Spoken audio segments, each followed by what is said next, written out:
بسم اللہ الرحمن الرحیم۔ السلام علیکم ناظرین، فرواز این بی نیوز کے پلیٹ فارم سے میں آپ کا میزبان نواز بھٹو آپ کی خدمت میں حاضر۔ ناظرین، میں بچپن میں بہت شعبدے بازی سیکھنے کی کوشش کرتا تھا اور شعبدے بازی کو سمجھنے کی کوشش کرتا تھا، ان ٹرکس کو کہ جن کے ذریعے ہاتھ کی صفائی دکھائی جاتی تھی، یعنی یوں سمجھ لیں کہ کسی کی آنکھوں میں دھول جھونکنا یا جس کو انگلش میں آئی واش کرنا بھی کہتے ہیں، تو یہ سب چیزیں ہم دیکھا کرتے تھے۔ لیکن اب وقت نے جب آج اس عمر میں اور یہاں پہنچا دیا ہے تو آج دنیا میں بہت کچھ سیکھ لیا ہے، لیکن شاید دنیا سمجھتی ہے کہ ان کی جو چالیں ہیں ان کو کوئی نہیں سمجھتا۔ تو ناظرین، میں آپ بالکل درست سمجھ رہے ہیں، میں سپریم کورٹ کی بات کر رہا ہوں اور میں سپریم کورٹ کے چیف جسٹس کی بات کر رہا ہوں۔ یعنی چیف جسٹس نے آج جس طرح کی سیاسی چال چلی ہے، سلام ہے ان کے دماغ کو، سلام ہے ان کے عقل کو، اور کس طرح بیٹھ کر انہوں نے بینچز تشکیل دیے اور کس طرح یہ کھیل کھیلا، یہ بہت حیران کن ہے۔ میں جب سے یہ پریس ریلیز آئی تھی یا یہ جو خبر چلی تھی یا جو ٹکرز چلے تھے، اس کو میں سمجھنے کی کوشش تو کر رہا تھا، لیکن سچ یہ ہے کہ میں اس کو اتنی جو ہے نا اہمیت نہیں دے رہا تھا۔ لیکن جب اسد علی طور صاحب کا میں نے ویلاگ سنا تو اس کے بعد میرے کان کھڑے ہو گئے کہ یہ کیا معاملہ ہے، یہ تو بالکل وہی ہے جو میں سوچ رہا تھا۔ تو اس لیے میں نے یہ سوچا کہ پہلے جو 4-3 کا فیصلہ آیا تھا اس کے حساب سے اگر میں دیکھوں تو 2 ججز جو تھے، جسٹس اعجاز الحسن اور جسٹس مظہر علی نقوی، وہ خود بینچ سے جو ہے ریکیوز کر گئے تھے۔ تو اس کے بعد جو بینچ بچا تھا وہ پھر تھا 5 رکنی بینچ۔ تو 5 رکنی بینچ کی ہم بات اس وقت نہیں کر رہے، اس وقت ہم بات کر رہے ہیں کہ ان 2 ججز کے ریکیوز کر جانے کے بعد اگر فل کورٹ بنتا تو کیا ہوتا۔ تو وہ فل کورٹ بنتا تو وہ 13 رکنی ہوتا۔ تو 13 رکنی میں سے جو چیف جسٹس صاحب تھے یقیناً وہ مائنارٹی میں تھے، اور چیف جسٹس عمر عطا بندیال ایسا کوئی کھیل نہیں کھیلتے جس میں وہ مائنارٹی میں ہوں۔ وہ ہمیشہ بینچ ایسا تشکیل دیتے ہیں کہ وہی جو ہے وہ میجارٹی میں ہوں اور انہی کا فیصلہ جو ہے وہ قابل قبول ہو اور انہی کے فیصلے کو سنا اور سمجھا اور مانا جائے۔ تو یہی ہوا۔ تو جس طرح میں نے کہا کہ جو 13 رکنی بینچ تھا اس میں چیف جسٹس عمر عطا بندیال خود تھے، اور جسٹس منیب اور جسٹس شاہد وحید اور جسٹس حسن رضوی اور جسٹس عائشہ ملک صاحبہ اور جسٹس محمد علی مظہر شامل تھے۔ ان کی تعداد بنتی ہے ٹوٹل 6۔ اگر ہم دوسری طرف دیکھیں، جو موسٹ سینئر ججز ہیں، جو نیوٹرل ہیں، جو کانسٹیٹیوشن پہ چلتے ہیں، یعنی ان کے آگے اگر کہیں فل سٹاپ ہے تو وہ کاما میں تبدیل نہیں ہو سکتی، کیونکہ کاما میں تبدیل ہوئی تو پھر اس کا مفہوم بدل جائے گا۔ تو اس لیے جو بائی دا بک چلتے ہیں ان میں جسٹس قاضی فائز صاحب اور جسٹس طارق مسعود صاحب اور جسٹس منظور علی شاہ صاحب، جسٹس یحییٰ آفریدی صاحب، جسٹس امین الدین صاحب اور جسٹس جمال خان مندوخیل صاحب اور جسٹس اطہر من اللہ صاحب شامل تھے، یعنی ان کی تعداد بنتی ہے 7۔ تو 7 کا مطلب یہ ہے کہ چیف جسٹس مائنارٹی میں تھے۔ تو جب وہ مائنارٹی میں تھے تو وہ پھر ایسا فل کورٹ تشکیل کیسے دے سکتے تھے جس میں ان کو خود کو منہ کی کھانی پڑے۔ تو بہرحال یہ معاملہ چلتا رہا اور 9 رکنی بینچ 3 رکنی بینچ پہ آ کر رک گیا، اور پھر وہی جو ہم خیال بینچ کا اتفاق رائے سے فیصلہ آتا ہے وہی فیصلہ آ گیا۔ تو اصولی طور پر پھر جب اطہر من اللہ صاحب، جمال مندوخیل صاحب، یحییٰ آفریدی صاحب اور آخر میں جب جو ہے وہ اپنا جسٹس قاضی فائز صاحب کے نوٹس آئے تو اس کے بعد پتا چلا کہ یہ سارا کھیل ہی کچھ اور ہے۔ یعنی 184(3) کو جس طرح جو ہے وہ بے دردی سے اس کا ریپ کیا گیا ہے اور بار بار کیا گیا ہے اور ہر بار کیا گیا ہے، اس کی مثال نہیں ملتی۔ اب یہ جو اتنا بے تحاشا جو ریپ ہوا ہے 184(3) کے ساتھ، اب یہی وجہ ہے کہ سپریم کورٹ میں more than 55,000 کیسز التوا کا شکار ہیں۔ کرمنل جو کیسز ہیں وہ، اور سول میٹرز جو ہیں وہ، اور درجنوں یعنی سینکڑوں ہزاروں اپیلیں جو ہیں وہاں پر التوا کا شکار ہیں۔ لیکن پچھلے 1 سال سے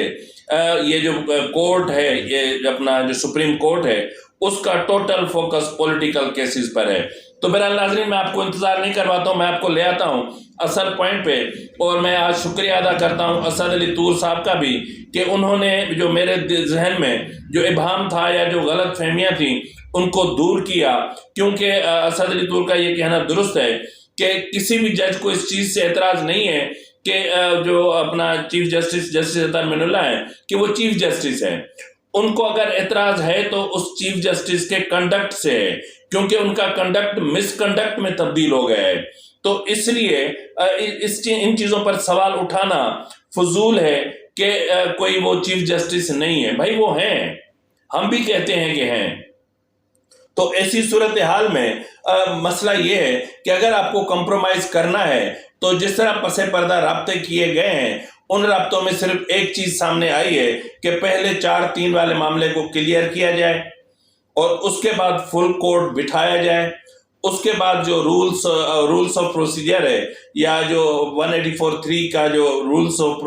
کے معاملات ہیں ان کو پہلے کلیئر کیا جائے، تب تک جتنے بھی 184(3) کے معاملات ہیں ان کو پینڈنگ میں رکھا جائے، اس کے بعد کوئی بات ہوگی، ادروائز بات نہیں ہوگی۔ آپ کو اپنا کریٹو ریویو کرنا ہے نا، آپ کریں آپ، مطلب جسٹس قاضی فائز عیسیٰ نے کہا کہ آپ بالکل کریں، میں پہلے بے گناہ تھا، اب بھی بے گناہ ہوں، اور جیت ہمیشہ حق کی ہوئی ہے۔ تو بہرحال یہ اگر اس معاملے میں چیف جسٹس نے تھوڑی سی بھی جلد بازی کی تو پھر یہ معاملہ یقین مانیں بغاوت کی طرف چلا جائے گا۔ ناظرین، اب آتے ہیں بینچوں کی تشکیل کی طرف۔ جس طرح جو پہلا بینچ ہے اس میں یہ ہیں چیف جسٹس عمر عطا بندیال صاحب، اور دوسرے نمبر پر ہیں جسٹس اطہر من اللہ صاحب، اور پھر ہیں جسٹس یحییٰ آفریدی صاحب۔ ناظرین، آپ یہ نہ سمجھیں کہ یہ جو بینچ ہے یہ تینوں جو ججز بٹھائے گئے ہیں، یعنی اطہر من اللہ تو جونیئر ہیں لیکن چیف جسٹس اور جسٹس یحییٰ آفریدی یہ 2 اور جسٹس اطہر من اللہ، اس کا مطلب یہ ہے کہ اس بینچ میں کوئی خاص کیس نہیں ہوگا، اور اس کے علاوہ ان جو اطہر من اللہ اور یحییٰ آفریدی کو مائنس کرنا تھا ان 7 کے گروپ سے، ان ججز سے، یہ ان کا جو بینچ ہے تاکہ ان کے ساتھ ان کو نہ جوڑنا پڑے۔ یہ بڑی کمال کی ہاتھ کی صفائی دکھائی گئی، اور ان دونوں اہم ججز کو جنہوں نے جو ہے وہ جن کے جو نوٹس آئے تھے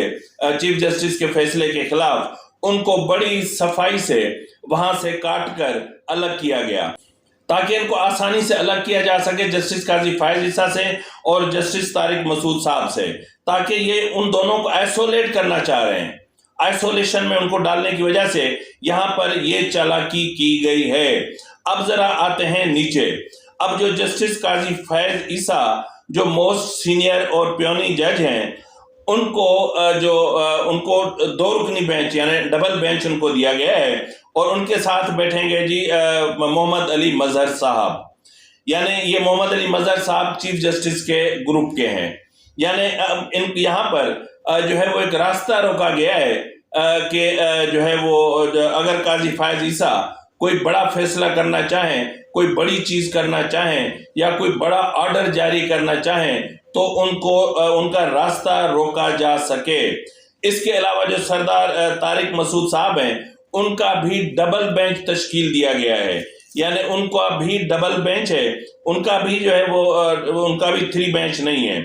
اب ذرا جو ہے وہ آتے ہیں نیچے۔ اب یہاں پر تھوڑا سا اس کھیل کو سمجھنے کی کوشش کیجئے گا، یعنی پہلے جو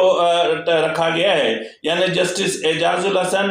اور جسٹس شاہد وحید، یہ 2 رکنی بینچ ہوگا، اور 11:30 بجے کے بعد ان میں جو شامل ہوگا وہ جسٹس یحییٰ آفریدی شامل ہوگا، تو پھر یہ 3 رکنی بینچ بن جائے گا، یعنی جسٹس قاضی فائز عیسیٰ کو 2 رکنی بینچ یعنی ڈبل بینچ، اور جسٹس اعجاز الحسن کو 3 رکنی بینچ۔ ٹھیک ہے، پہلے جو 2 رکنی بینچ ہے وہاں پر دونوں ججز جو ہیں وہ ہم خیال ہیں، اور پھر اگر دیا گیا ہے تو پھر یحییٰ آفریدی دیا گیا ہے۔ اگر یحییٰ آفریدی کسی فیصلے کو یا کسی آرڈر کو اپوز بھی کرے تو بھی جو ہے وہ میجارٹی ان کے پاس ہو۔ یہ بڑا عجیب کھیل ہے۔ اس کے علاوہ ناظرین اگر آپ دیکھیں گے تو جو ہے وہ جسٹس منیب اختر اور جسٹس مظہر علی نقوی پر ایک ڈبل بینچ بنایا گیا ہے۔ اور یہ صبح کے ٹائم کے لیے ہے، اور یہ 11:30 بجے کے بعد 3 رکنی بینچ بن جائے گا، اور جب 3 رکنی بینچ یہ جب بنے گا تو اس میں شامل ہو جائیں گے جسٹس اطہر من اللہ، یعنی اوپر جسٹس منیب اختر اور جسٹس مظاہر علی اکبر نقوی، یہ دونوں چیف جسٹس کے گروپ کے ہیں، اور اگر وہ کوئی آرڈر پاس کرنا چاہیں تو اطہر من اللہ مائنارٹی میں ہوں، یعنی یہاں پر بھی چیف جسٹس نے اپنی اکثریت رکھنے کی کوشش کی ہے۔ اور اب آ جائیں ذرا نیچے، جسٹس منصور علی شاہ۔ اب جسٹس منصور علی شاہ کا جو بینچ ہے وہ ڈبل بینچ ہے، اور اس کے ساتھ ان کو جو دیا گیا ہے وہ ہیں جی جسٹس عائشہ ملک صاحبہ۔ اب یہاں پر جسٹس منصور علی شاہ کے ساتھ جو جسٹس عائشہ ملک صاحبہ ہے وہ چیف جسٹس کے گروپ کی ہیں۔ اب یہاں پر مسئلہ یہ ہے کہ اگر منصور علی شاہ کوئی بھی آرڈر پاس کرنا چاہتے ہیں، کوئی بھی آرڈر آف دا ڈے پاس کرنا چاہتے ہیں، کوئی بھی فیصلہ سنانا چاہتے ہیں، تو یہاں پر انہیں جو ہے وہ سامنے اپوز کرنے والا کوئی ہو، یعنی اگر جیسے اپنا جسٹس عائشہ ملک صاحبہ اپوز کرتی ہیں تو پھر یہ ہوگا سمپل جو ہوگا کہ طے ہو جائے گا، تو ایسی صورتحال میں بات وہیں کی وہیں رک جائے گی۔ اور اسی کے علاوہ ناظرین اگر آپ دیکھیں تو بڑی کمال مہارت کے ساتھ جسٹس جمال خان مندوخیل کے ساتھ جسٹس حسن رضوی صاحب کو رکھا گیا ہے، تاکہ جسٹس جمال مندوخیل کوئی بڑا فیصلہ نہ سنا سکیں، اور ان کا راستہ روکنے کے لیے حسن رضوی صاحب، جسٹس حسن رضوی صاحب کو ساتھ میں بٹھایا گیا ہے، یعنی حسن رضا رضوی صاحب کو ان کے ساتھ میں بٹھایا گیا ہے، تاکہ اگر یہاں پر بھی کوئی چیز ہو تو وہ طے ہو جائے۔ تو اس کے علاوہ ناظرین جس طرح میں نے آپ کو کہا کہ یہ ایک بڑا عجیب قسم کا گورکھ دھندا ہے، تو اب آپ سمجھ گئے ہوں گے کہ chief justice justice Umar Ata Bandial نے کون سی چال چلی، کون سی سیاست کھیلی، اور کون سی شعبدے بازی دکھائی، اور قوم کی آنکھوں میں کس طرح دھول جھونکنے کی کوشش کی، اور کس طرح جو ہے وہ معاملات کو ڈائیورٹ کرنے کی کوشش کی، اور کس طرح جو کانسٹیٹیوشن جو نیوٹرل جو ججز تھے ان کو توڑا، اور کس طرح ان کو توڑ کے ان کے اس طرح بینچز بنائے کہ وہ چاہ کر بھی کوئی فیصلہ نہ کر سکیں۔ یہ بہت افسوسناک بات ہے۔ کم سے کم سینئر اور جونیئر کی تمیز رکھی جانی چاہیے، لیکن اس لیے میں کہتا ہوں نا کہ معاملات بہت زیادہ خراب ہو چکے ہیں، اور اگر کل کو یہ ججز ان کے ساتھ نہیں بیٹھتے تو کیا ہوگا؟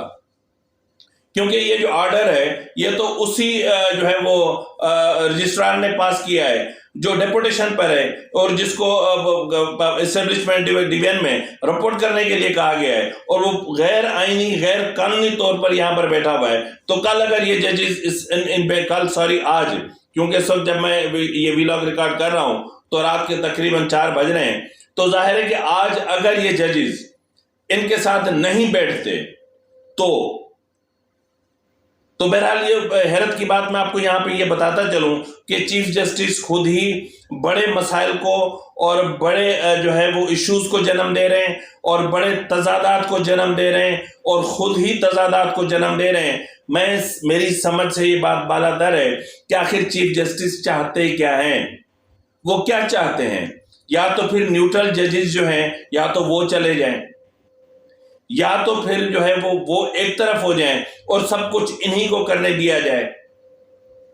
اور یا تو پھر جس طرح جو ہے وہ 3 ججز، جسٹس منیب اختر، 4 ججز یعنی جسٹس منیب اختر، جسٹس اعجاز الحسن، جسٹس مظاہر علی نقوی اور chief justice justice Umar Ata Bandial, ان کے خلاف جس طرح ریفرنس لانے کا معاملہ فائنل ہو چکا ہے، اگر ان کے خلاف معاملہ آ جاتا ہے تو کیا ہوگا؟ ناظرین آپ کو یاد ہوگا میں نے ایک پروگرام کیا تھا جس میں ججز کی ایلیویشن کا معاملہ تھا۔ اس ایلیویشن کے معاملے سے پہلے جو ہے وہ اس وقت کے وزیر قانون و انصاف جو اب بھی ہیں اعظم نذیر تارڑ نے چیف جسٹس سے خفیہ اور طویل ملاقات کی تھی، جس کے بعد یہ ہوا تھا کہ جو ہے وہ اپنی مرضی کے ججز جو ہے وہ سپریم کورٹ میں لے جائے گئے تھے، اور شرم کی بات یہ ہے کہ پنجابی ججز کو سندھ کی کوٹا پہ لے جا کر کے سپریم کورٹ میں بٹھا دیا گیا۔ یہ بڑے شرم کی بات ہے، یہ ڈوب مرنے کا مقام ہے کہ کیا سندھ میں ججز مر گئے ہیں؟ کیا سندھ میں قابل ججز نہیں ہیں؟ کیا صرف پنجابی ججز ہی قابل ہیں؟ کیا صرف پنجاب کے ججز ہی قابل ہیں؟ تو اتنی نفرت اور اتنی منافرت مت پھیلائیں، قوم کو ڈیوائیڈ مت کریں، کہیں ایسا نہ ہو کہ یہ قوم بھی اٹھ کھڑی ہو اور یہ کہنے پر مجبور ہو کہ پہلے پلڑے برابر کرو پھر ہم سے بات کرنا۔ تو ناظرین، اسی کے ساتھ ہی اپنے میزبان نواز بھٹو کو اجازت دیجیے، فی امان اللہ۔